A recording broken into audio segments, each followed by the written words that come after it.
నటిగా జనసేన పార్టీ అధ్యక్షుడు ఉప ముఖ్యమంత్రి పవన్ కళ్యాణ్తో పాటు మంత్రి నాదెండ్ల మనోహర్పై అనుచిత వ్యాఖ్యలు చేయడం తగదని జనసేన పార్టీ తిరుపతి నియోజకవర్గ ఇన్ఛార్జి కిరణ్ రాయల్ హెచ్చరించారు. గతంలో జనసేనలో పనిచేసిన దాసరి రాము ప్రస్తుతం వైసీపీకి అనుకూలంగా వ్యవహరిస్తూ విమర్శలు చేస్తున్నారని ఆరోపించారు. 2019 ఎన్నికల తర్వాత పార్టీని వీడి వెళ్లిన వారిలో దాసరి రాము కూడా ఉన్నారని పేర్కొన్నారు. పవన్ కళ్యాణ్పై విమర్శలు చేసేందుకు ప్రత్యేక బృందం పనిచేస్తోందని, ఆయన్ను ఒక కులానికి పరిమితం చేసే ప్రయత్నం జరుగుతోందన్నారు. సుగాలి ప్రీతి ఘటనలో బాధిత కుటుంబానికి న్యాయం చేయాలని జనసేన పార్టీ తరపున పెద్ద ఎత్తున ఉద్యమాలు నిర్వహించామని, ఆ అంశాన్ని ప్రజల్లోకి తీసుకువెళ్లడంలో పవన్ కళ్యాణ్ కీలక పాత్ర పోషించారని తెలిపారు.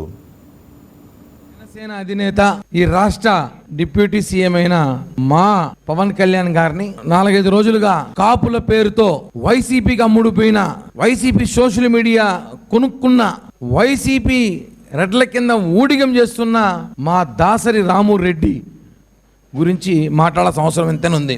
మేము అతని గురించి మాట్లాడకూడదు అనుకున్నాం గతంలో కూడా. కానీ కొన్ని సందర్భాల్లో దాసరి రాము రెడ్డి ఎందుకంటున్నానంటే, ఆయన పిఠాపురంలో పంద్యాలు ఛాలెంజ్లు చేసి రెడ్డిగా మారిపోయాడు. ఈయన ఆల్రెడీ రెడ్డిగా మారిపోయాడు అనుకుంటున్నా, అందుకే దాసరి రాము రెడ్డి అని చెప్తున్నా.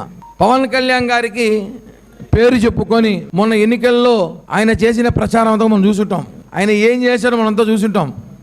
ఆయన కాపు సంఘాల పేరుతో, బలిజ నాయకుల పేరుతో, కాపు తెలగ పేరుతో ఉద్యమాలు చేశాడని చెప్పుకున్నాడు.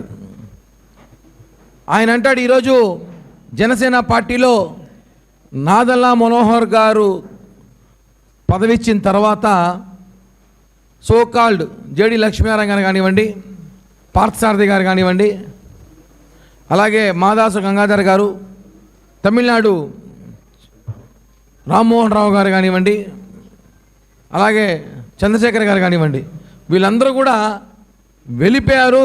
పవన్ కళ్యాణ్ గారు వదిలినారు. ఎందుకు వెళ్ళిపోయారండి? పార్టీ ఓడిపోయిన గంటల వ్యవధిలో వెళ్ళిపోయారు. గంటల వ్యవధిలో 2019లో గంటల వ్యవధిలో వీళ్ళందరూ కూడా జనసేన పార్టీని, పవన్ కళ్యాణ్ గారిని వదిలి వెళ్ళిపోయి, మేము మనోహర్ గారి కింద, పవన్ కళ్యాణ్ గారి కింద పనిచేయలేం కానీ జగన్మోహన్ రెడ్డి గారి కింద పనిచేద్దామని పోయినారు. ఈ కాపులు వెళ్ళిపోయిన కాపులు ఆడ రెడ్ల కింద పనిచేసినారు, రెడ్ల గారుల కింద. ఒక ఆయన సొంతంగా పార్టీ పెట్టుకున్నాడు, ఒక ఆయన వైసీపీలో ఉన్నాడు, కొంతమంది వైసీపీ నుంచి మళ్ళీ బయటకు వచ్చారు. అంటే మీకు అప్పుడు సిగ్గులేదా?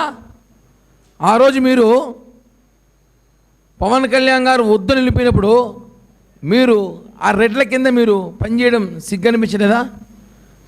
అదే మనోహర్ గారు ఆ రోజు ఓడిపోయిన తర్వాత కూడా పవన్ కళ్యాణ్ గారు వెంట, జనసేన వెంట, జనసేనతో పవన్ కళ్యాణ్ గారు వెంట నిలబడ్డారు. మా అందరికీ మా పిఎస్సి చైర్మన్ నిలబడ్డారు. ఆయనని టార్గెట్ చేస్తూ